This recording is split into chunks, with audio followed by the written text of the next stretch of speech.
मुखात सुखाची साखर ठेवून जोडली जन्माची नाती, रामाच्या रूपात जपला माणूस मारुती रायाची छाती।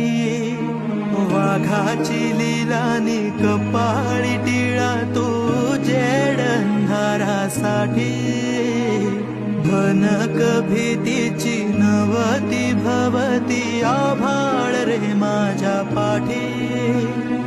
देऊन किनारा मनाच्या होडीचा सारंग हरवला, माझा